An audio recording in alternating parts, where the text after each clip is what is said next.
사람은 모든 걸 잃고 나서야 비로소 다시 시작할 용기를 내게 됩니다. 오늘 이야기는 사랑을 포기했던 두 사람이 같은 집, 다른 상처 속에서 아주 천천히 다시 숨을 쉬게 된 이야기입니다. 끝까지 보시면 늦은 사랑이 더 깊을 수 있는 이유를 느끼게 되실 겁니다. 이런 이야기가 좋으시다면 지금 구독과 좋아요, 그리고 여러분의 생각을 댓글로 남겨주세요. 이야기는 함께 나눌 때 더 오래 남습니다. 누군가의 손이 허리를 더듬는 장면이 아니라 삶의 경계선이 무너지는 순간이 더 무섭다는 걸 서아는 이미 오래전에 배웠다. 어떤 날은 문고리 하나가 칼날 같았고 어떤 날은 술 냄새가 공기 속에 섞여 들어오는 것만으로도 몸이 먼저 굳어버렸다. 그런데 이상하게도 오늘은 아무 냄새도 없는데 숨이 막혔다. 서아는 철문 앞에서 주소를 3번 확인했다. 성북동 언덕 위 단독주택. 담장 너머로 보이는 2층 양옥은 깔끔했고 너무 깔끔해서 오히려 누군가의 감정을 숨기기 딱 좋아 보였다. 주머니 속 손가락이 떨렸다. 스스로에게 들리지 않게 숨을 고르는 습관은 결혼 생활 동안 몸에 박힌 버릇이었다. 괜찮아. 오늘은 그냥 일하러 온 거야. 그 말이 입 밖으로 나오기도 전에 초인종 버튼이 손끝에 닿았다. 딩. 잠깐의 정적. 그리고 스피커 너머로 남자의 목소리가 들렸다. 김서아 씨시죠? 낯설지 않게 차분했다. 마치 이미 몇 번이나 서아의 이름을 불러본 사람처럼. 문 열려 있습니다. 들어오세요. 서아는 그대로 굳어버렸다. 열려있는 문은 친절일 수도 있고 덫일 수도 있다. 서아는 열려있음이 반드시 안전함이 아니라는 걸 너무 많이 배웠다. 그래도 손은 움직였다. 문을 밀었다. 현관 안쪽은 조용했고 대리석 바닥은 새로 닦은 듯 매끈했다. 서아는 신발을 벗고 한 걸음 들어섰다. 집은 넓었다. 넓은데 이상하게도 숨소리 하나가 울릴 만큼 비어 있었다. 그때 복도 끝에서 발소리가 들렸다. 성급하지도 위협적이지도 않게 정확히 사람의 속도. 남자가 모습을 드러냈다. 안녕하세요. 박도윤입니다. 서하는 순간 마음속으로 대표님이라는 단어를 꺼냈다가 급히 삼켰다. 그 단어는 자신을 낮추기 너무 편해서 위험했다. 남자는 회색 셔츠에 검은 슬랙스. 주름 하나 없고 머리도 단정했다. 딱 봐도 정돈된 사람이었다. 문제는 정돈된 사람이 항상 선한 건 아니라는 거였다. 서하는 고개를 숙였다. 눈은 바닥에 두었다. 그 시선이 자신을 살렸던 적이 많았으니까. 김서아입니다. 잘 부탁드립니다. 편하게 하세요. 그 말이 이상하게 낯설었다. 편하게 라는 말은 늘 마지막에 던져지는 경우가 많았다. 편하게 해라고 말해놓고 사람을 가장 불편하게 만드는 방식으로 다루는 사람들이 세상에 너무 많아서 남자는 잠깐 멈칫하더니 한 걸음 옆으로 비켜섰다. 집 구조부터 간단히 보여드릴게요. 서아는 그의 동선을 따라가면서도 무의식적으로 거리를 계산했다. 너무 가까우면 위험해. 너무 멀면 불친절해 보일까봐 또 위험해. 딱 그 중간. 서아는 사람 사이의 중간을 찾는데 능숙한 사람이 되어 있었다. 거실, 주방, 작은 서재. 1층은 생활 공간인데도 TV는 꺼져 있었고 소파는 새 것처럼 깨끗했다. 여기 앉는 사람이 잘 없는 집이구나. 생각이 끝나기도 전에 2층으로 올라가는 계단이 보였다. 계단은 단단했고 소리가 나지 않았다. 서아는 오히려 그게 더 불안했다. 소리 없는 계단은 도망치려는 사람에게 아주 불리하니까. 2층은 침실이 3개입니다. 남자는 말하면서도 서아의 뒤로 바짝 붙지 않았다. 항상 반걸음 옆 혹은 반걸음 뒤. 설명은 매끄럽고 목소리는 낮았다. 위압이 아니라 절제 쪽에 가까웠다. 서아는 그 절제가 더 신경 쓰였다. 절제는 훈련일 수도 있고 숨김일 수도 있다. 마지막으로 남자가 주머니에서 카드를 꺼내 테이블 위에 내려놓았다. 장 보실 때 쓰시면 됩니다. 일주일에 2번 정도면 충분할 것 같고요. 카드가 탁 하고 놓이는 소리는 작았는데 서아의 가슴은 이상하게 울렸다. 이 집에서 내가 할 일은 쉬운 편일지도 몰라. 그렇게 믿고 싶었다. 그런데 남자가 갑자기 말을 멈췄다. 잠깐의 침묵이 흘렀고 그 침묵이 집안을 한 바퀴 돌아 서아의 목덜미에 얹혔다. 그리고 남자가 조심스럽게 이어 말했다. 제가 목소리가 조금 큰 편입니다. 일부러 그러는 건 아닙니다. 혹시 불편하시면 바로 말씀해 주세요. 서아는 숨을 들이켰다. 그 말이 너무 이상했다.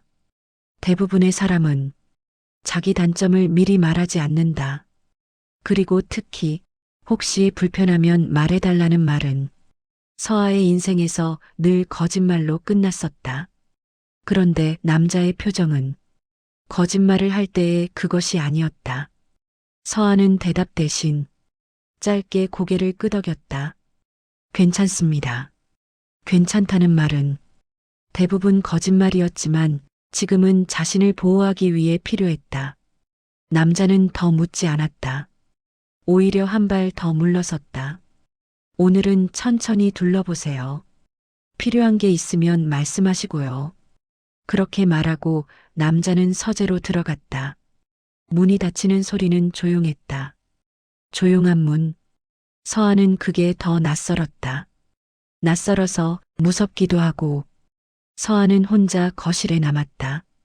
집은 너무 깨끗했고 너무 넓었고 너무 조용했다. 조용함이 사람을 살릴 때도 있지만 사람을 망가뜨릴 때도 있다. 서아는 주방 싱크대를 바라보았다. 정돈된 칼꽂이, 정확히 접힌 행주, 반짝이는 유리컵. 그러다 손이 컵 쪽으로 갔다. 서아의 손끝이 유리 표면에 닿는 순간 이상하게도 몸이 먼저 떠올렸다. 깨지면 무슨 일이 생길까? 서아 자신도 왜 그런 생각을 했는지 몰랐다. 그냥 늘 그랬으니까. 깨지면 누군가가 화를 내고 소리가 커지고 그 소리가 사람의 몸을 다시 작게 만들고. 서아는 눈을 감았다가 떴다.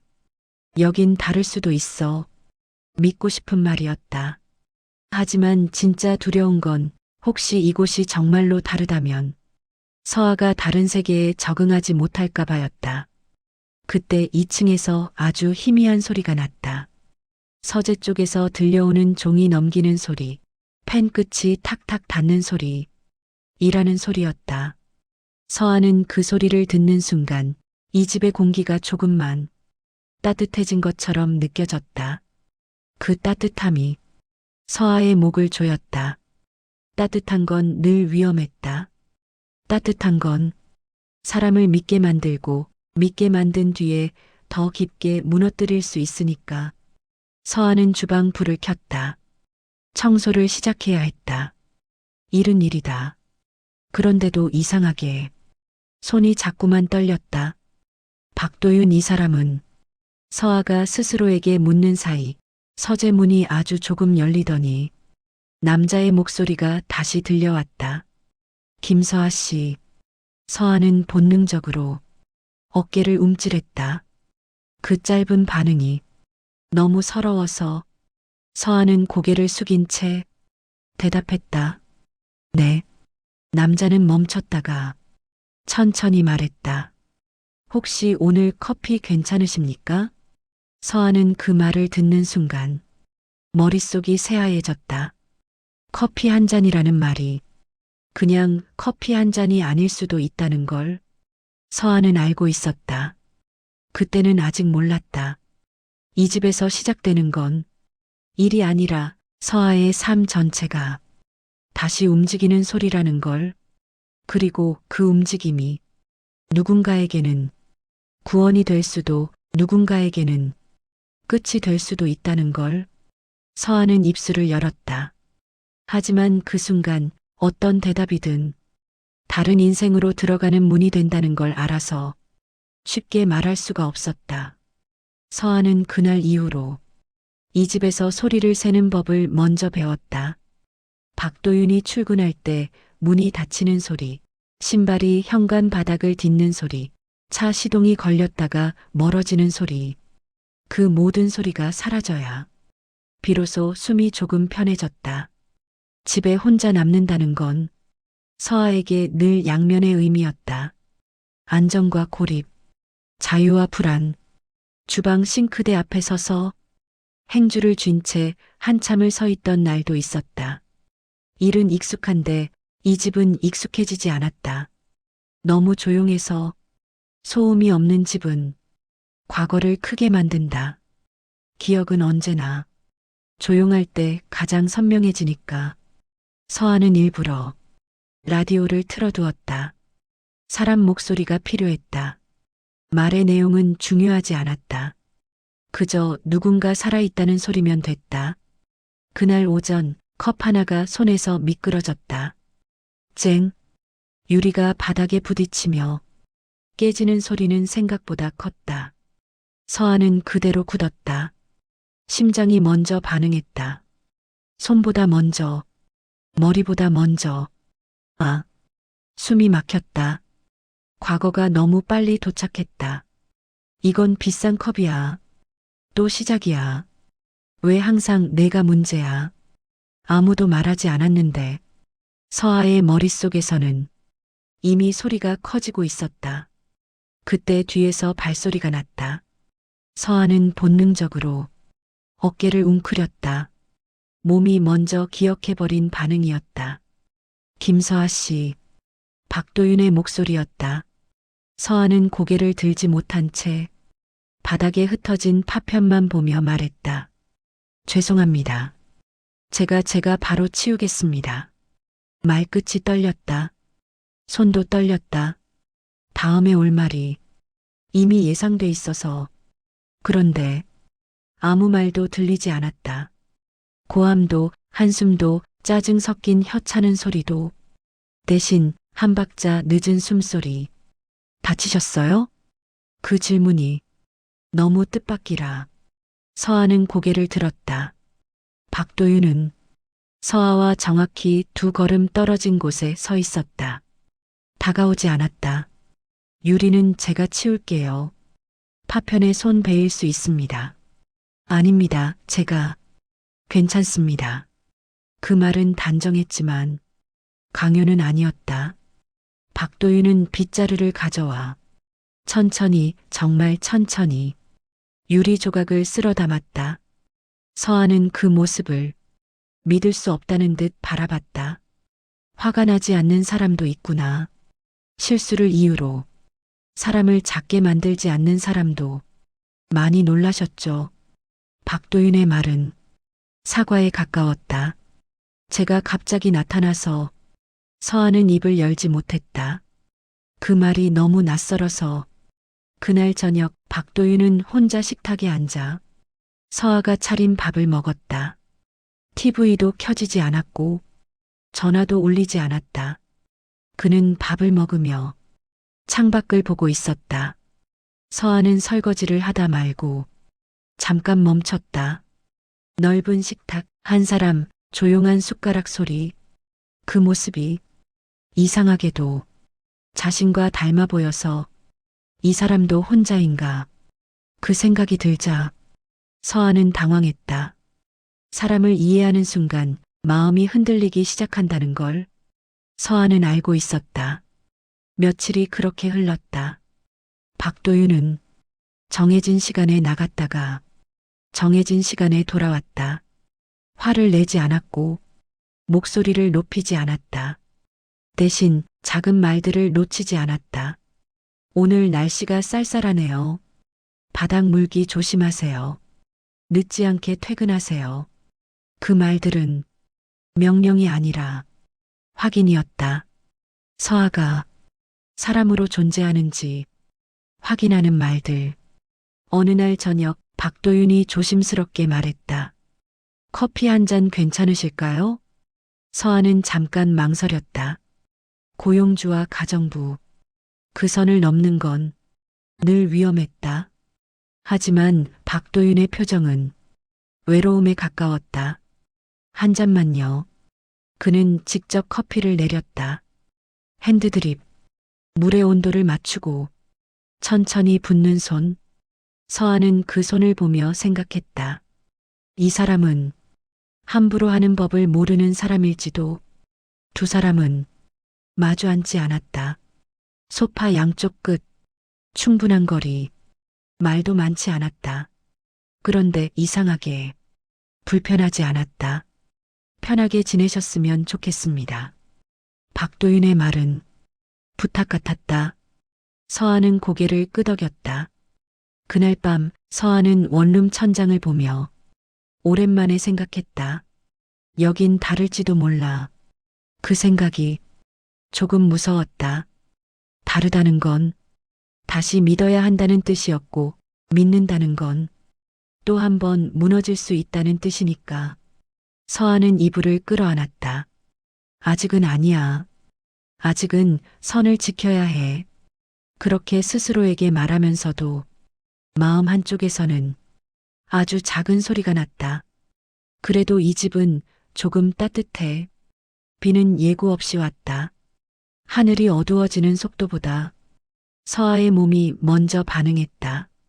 창밖에서 천둥이 울리기도 전에 손끝이 차가워졌다. 서아는 걸레를 쥔 채 거실 한가운데에 멈춰섰다. 비 오는 날은 늘 같았다. 공기가 눅눅해지면 기억이 먼저 젖었다. 천둥이 울렸다. 이번엔 멀리서였다. 그래도 서아의 숨은 짧아졌다. 가슴이 위로 떠오르고 발바닥이 바닥에 붙지 않는 느낌. 괜찮아, 아직이야. 스스로에게 말했지만 몸은 말을 듣지 않았다. 그때 위층에서 의자가 끄는 소리가 났다. 서아는 그대로 굳었다. 사람이 움직이는 소리. 그 소리는 언제나 다음 장면을 데려왔었다. 문이 열리는 소리. 계단을 내려오는 발걸음. 박도윤이었다. 그는 급하지 않았다. 하지만 느렸다기보다는 조심스러웠다. 서아를 보자. 한 걸음에서 멈췄다. 괜찮으세요? 그 질문이 너무 정면이라 서아는 고개를 들지 못했다. 대답 대신 숨이 한 번 크게 흔들렸다.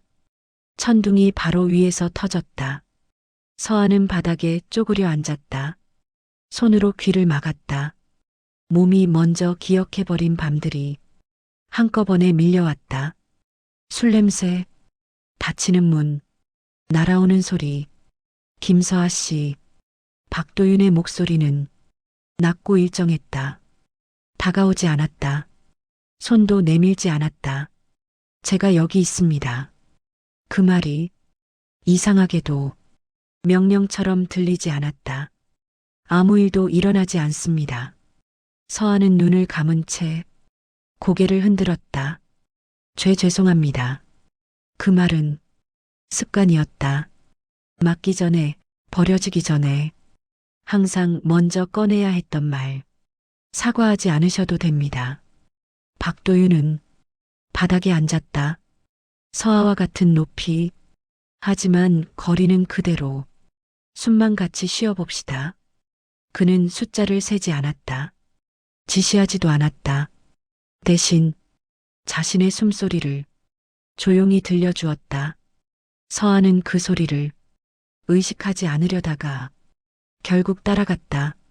한 번, 또 한 번, 숨이 조금씩 가슴 아래로 내려왔다. 천둥은 여전히 울렸지만 방 안은 고요했다.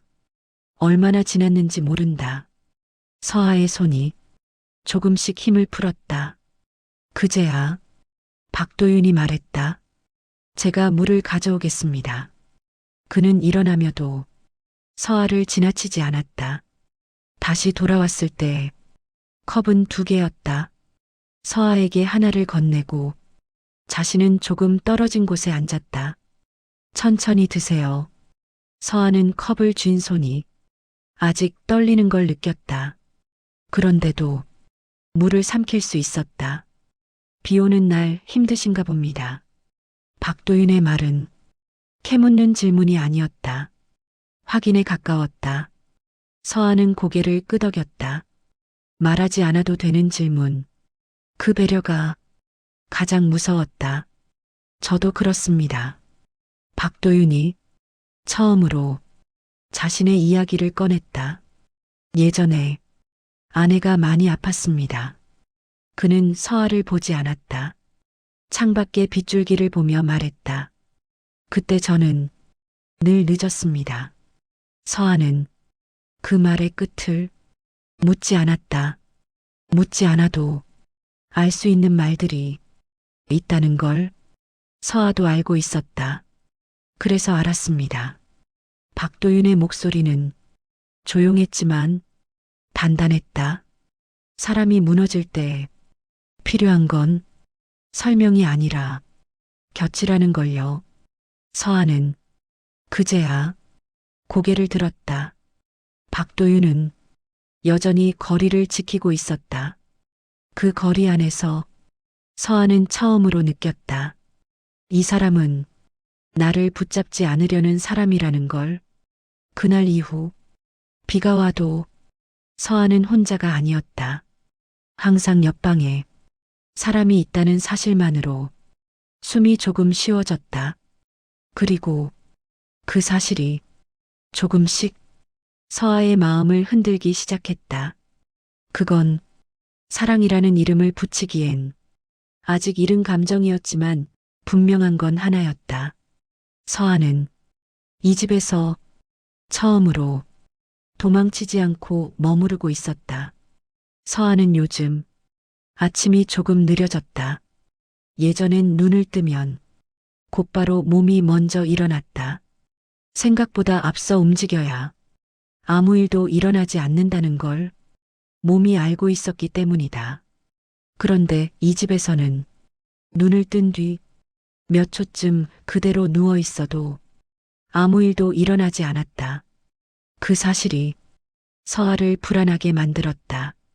편해지는 건 위험해. 그렇게 생각하면서도 서아는 점점 이 집의 아침 소리에 익숙해졌다. 커피 물이 끓는 소리, 신문을 넘기는 소리, 현관에서 넥타이를 고쳐 매는 숨소리. 어느 날 아침 서아는 식탁을 닦다가 박도윤을 힐끗 보았다. 그는 거울 앞에서 넥타이를 매고 있었다. 몇 번이나 다시 풀었다가 다시 매는 손. 혹시 제가 도와드릴까요? 말이 입 밖으로 나오는 순간 서아는 후회했다.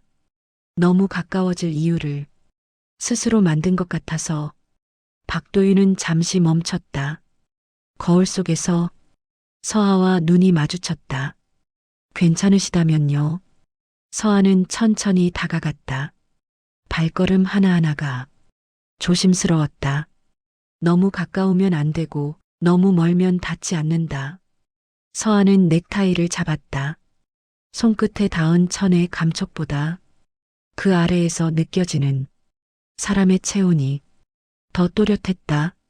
숨이 엇갈렸다. 서아의 손이 미세하게 떨렸다. 손이 떨리시네요. 박도윤의 말은 지적이 아니라 관찰이었다. 서아는 반사적으로 손을 놓았다. 죄송합니다. 괜찮습니다. 박도윤은 한 걸음 뒤로 물러섰다. 그 한 걸음이 서아의 가슴을 이상하게 만들었다. 그날 이후 박도윤은 넥타이를 하지 않았다. 셔츠 단추를 하나 더 잠근 채 출근했다. 서아는 그 변화를 말하지 않았지만 놓치지 않았다. 나 때문이구나. 그 생각이 들자 서아는 마음이 복잡해졌다. 며칠 뒤 서아가 높은 선반에서 그릇을 꺼내려다 발을 헛디뎠다. 몸이 기울어지는 순간 누군가의 손이 그녀의 팔꿈치를 받쳤다. 박도윤이었다. 그는 붙잡았지만 끌어당기지 않았다. 딱 필요한 만큼만. 괜찮으세요? 서아는 그의 가슴 가까이에 있었다. 심장 소리가 들릴 만큼 빠르지 않았다. 오히려 너무 차분해서 더 크게 느껴졌다. 서아는 급히 몸을 떼었다. 죄송합니다. 이번엔 그 말이 습관이 아니라 도망이었다. 박도윤은 아무 말도 하지 않았다. 대신 손을 내려놓고 고개를 끄덕였다. 그날 밤 서아는 잠을 이루지 못했다. 눈을 감으면 그 순간의 체온이 떠올랐다. 손이 아니라 붙잡지 않으려던 태도가 왜 하필 이 사람일까? 서아는 스스로에게 물었다. 친절한 사람은 많았다. 조용한 사람도 많았다. 그런데 이 사람은 서아가 무너질 때 다가오지 않는 법을 알고 있었다. 그게 서아를 더 깊이 흔들었다. 며칠 뒤 눈이 내렸다.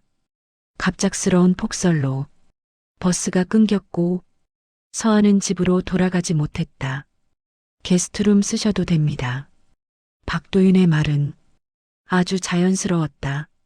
서아는 잠시 망설이다. 고개를 끄덕였다. 그날 밤 서아는 이 집에서 처음으로 불을 끄고 잠들었다. 그리고 악몽을 꾸지 않았다. 그 사실이 서아를 놀라게 했다. 다음 날 새벽 잠에서 깼을 때 집안은 고요했다. 아래층에서 희미하게 커피 내리는 소리가 들렸다. 서아는 이불 속에서 잠시 그대로 누워 있었다. 이 집에서의 하루가 이제는 두렵기보다 아쉬워지고 있다는 걸 인정해야 할 것 같아서 그때 서아는 깨달았다. 이건 더 이상 일이 아니라는 걸. 그리고 이 마음에 이름을 붙이는 순간 아마 돌아갈 수 없게 될 거라는 것도. 서아는 천장을 보며 아주 작게 말했다. 아직은 안 돼. 하지만 마음은 이미 한 발 선을 넘고 있었다. 서아는 요즘 집안에서 자주 멈췄다. 걷다가 멈추고 말하다가 멈추고 숨쉬다가 멈췄다. 멈추는 순간마다 머릿속에서는 같은 질문이 반복됐다. 지금 이 감정은 안전한가? 이 집은 여전히 조용했다. 박도윤은 여전히 절제되어 있었다. 목소리는 낮았고 걸음은 느렸고 손은 필요 이상으로 움직이지 않았다. 그런데 이상하게도 서아는 그 절제를 이제는 기다림처럼 느끼고 있었다. 어느 날 저녁 식탁 위에 국이 식어가고 있었다. 박도윤은 젓가락을 내려놓은 채 말을 고르고 있는 사람의 얼굴이었다. 김서아 씨. 그가 이름을 불렀다.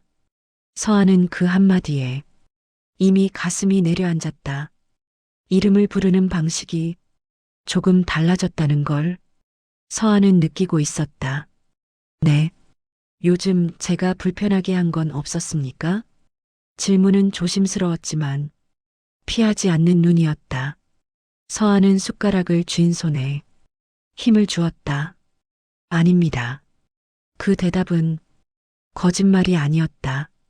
불편한 건 그가 아니라 자기 자신이었으니까 다행입니다. 박도윤은 고개를 끄덕였지만 말은 거기서 끝나지 않았다.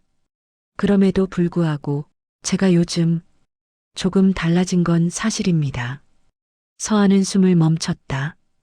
이 집에서 처음으로 공기가 움직였다. 저는 김서아 씨를 불편하게 만들고 싶지 않습니다.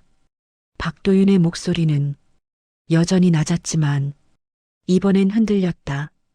그래서 지금 이 말을 해야 할지 말아야 할지 계속 고민했습니다. 서아는 고개를 들었다. 그의 눈에는 도망치지 않는 사람이 있었다. 말씀하지 않으셔도 됩니다. 서하의 말은 도망이 아니라 마지막 방어였다. 아직은 준비가 안 됐습니다. 박도윤은 그 말을 끊지 않았다. 오히려 천천히 고개를 끄덕였다. 알겠습니다. 그 대답은 실망도 압박도 아니었다. 기다리겠습니다. 서하는 그 말이 가장 무서웠다. 기다린다는 말은 서두르지 않겠다는 뜻이고 포기하지 않겠다는 뜻이니까. 그날 밤 서하는 방에서 나오지 않았다. 문 하나가 이 집 안에서 가장 안전한 벽이 되었다. 그런데도 서하는 잠들지 못했다. 문 하나 사이에 사람이 있다는 사실이 이제는 위로가 되어버렸기 때문이다. 다음 날 아침 서하는 결심했다. 이대로는 안 된다고. 감정은 말하지 않아도 자란다. 그리고 자란 감정은 언젠가 사람을 다치게 만든다. 서하는 식탁 위에 작은 봉투를 올려두었다. 사직서였다. 박도윤은 그 봉투를 보고 아무 말도 하지 않았다. 잠깐, 정말 잠깐 눈을 감았다가 떴다. 이유를 여쭤봐도 되겠습니까? 서하는 고개를 저었다. 이 집이 싫어서가 아닙니다. 그 말은 진심이었다. 제가 저 자신을 감당할 수 없어서입니다. 박도윤은 더 묻지 않았다. 묻지 않는다는 선택이 이 사람의 방식이었다. 알겠습니다. 그 말은 승낙이었지만 체념은 아니었다. 서하는 짐을 쌌다. 짐은 생각보다 적었다.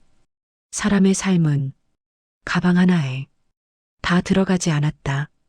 현관 앞에서 서하는 잠시 멈췄다. 이 집에 들어올 때와 같은 자리였다. 그때 박도윤이 말했다. 김서하 씨. 서하는 돌아보지 않았다. 이 집의 문은 언제든 열려 있습니다. 그 말은 잡지 않는 방식의 고백이었다.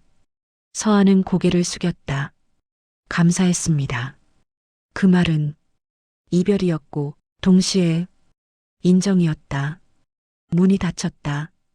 이번에는 아주 조용히 서하는 계단을 내려가며 알았다. 지금 떠나는 건 이 집이 아니라 자기 마음이라는 걸. 서하는 집을 나선 뒤 곧바로 현실 속으로 떨어졌다. 바람은 차가웠고 사람들은 바빴고 아무도 그녀가 방금 무언가를 잃었다는 사실에 관심이 없었다. 그게 오히려 다행이었다. 버스 창문에 비친 얼굴은 조금 창백했지만 이상하게도 무너지지는 않았다. 아프긴 했지만 견딜 수 있는 종류의 아픔이었다. 서하는 원룸으로 돌아왔다. 예전과 다를 것 없는 공간이었다. 작은 부엌, 낡은 소파, 밤마다 소리가 나는 냉장고. 그런데 이상하게도 숨이 막히지 않았다. 그날 밤 전화가 울렸다. 딸 윤지연이었다. 엄마, 오늘 왜 이렇게 늦게 받아? 서하는 잠시 망설였다가 담담하게 말했다. 그 집 그만뒀어. 잠깐의 정적. 왜? 서하는 대답하지 않았다. 지연은 그 침묵이 이유라는 걸 알아챘다. 엄마, 그 사람 때문이야? 서하는 창문을 바라봤다. 불 켜진 집들 사이로 자기 마음이 보이는 것 같았다. 응. 지연은 한숨을 쉬지 않았다. 놀라지도 않았다. 엄마, 도망친 거야? 그 말에 서하의 손이 살짝 떨렸다. 아니, 그럼 멈춘 거야. 지연은 잠시 말이 없었다. 엄마, 응, 엄마는 항상 멈추기만 했어. 서하의 가슴이 조용히 내려앉았다. 아빠 때문에 멈췄고, 나 때문에 멈췄고, 세상 눈치 보느라 멈췄고. 지연의 목소리는 차분했지만 단호했다. 이번에도 멈춘 거면 그건 엄마답긴 해. 서아는 웃지 못했다. 근데 지연이 말을 이었다. 엄마가 좋아하는 사람이 엄마를 다치게 하지 않는 사람이면 이번엔 멈추지 않아도 되지 않아? 서아는 아무 말도 하지 못했다. 그날 밤 다시 전화가 왔다. 이번엔 모르는 번호였다. 서아는 받지 않았다. 잠시 후 문자가 도착했다. 김서아 씨, 괜찮으십니까? 대답하지 않으셔도 됩니다. 다만 오늘도 기다리고 있다는 것만 알려드리고 싶었습니다. 짧은 문장이었다. 붙잡지도 설득하지도 않았다.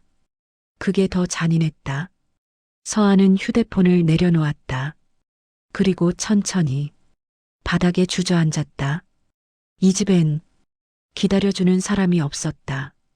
그런데 기다림이라는 개념이 이렇게 무거운 거라는 걸 서아는 처음 알았다. 며칠 뒤 지연이 찾아왔다.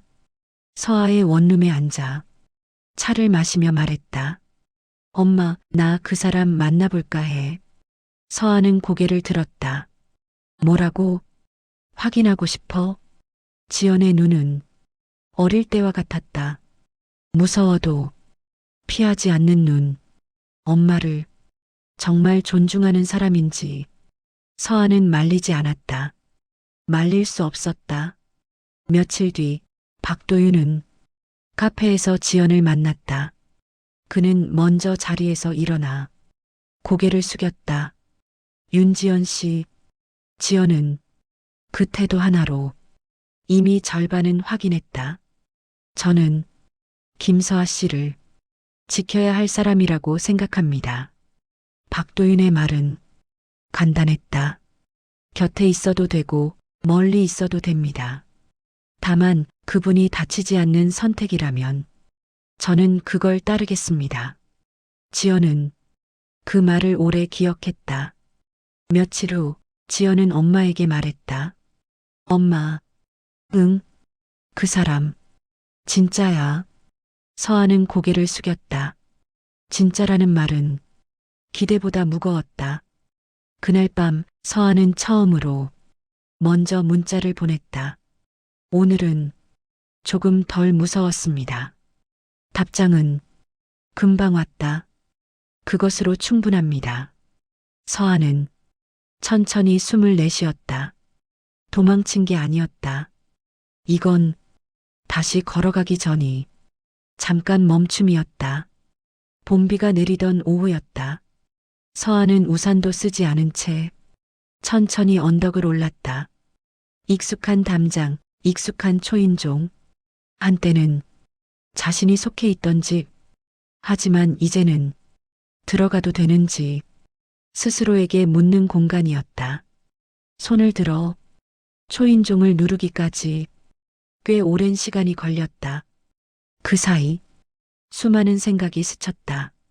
지금 들어가면 다시는 혼자가 아닐 수도 있다. 하지만 다시는 예전의 나로 돌아갈 수는 없다. 문이 열렸다. 박도윤은 그 자리에 그대로 서 있었다. 마치 떠난 날 이후로 시간이 한 걸음도 움직이지 않은 사람처럼. 오셨군요.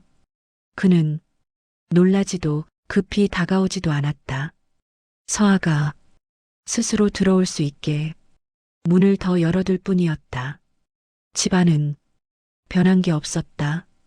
거실의 공기, 창가의 빛, 조용한 시계 소리까지. 하지만 서아는 느낄 수 있었다. 이 집엔 기다림이 쌓여 있었다. 앉으세요. 도윤은 늘 그렇듯 한 발짝 떨어진 곳에 앉았다. 그 거리만큼이 그의 약속 같았다.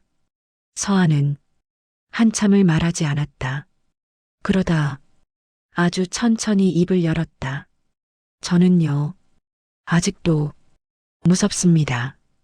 도윤은 고개를 끄덕였다. 당연합니다.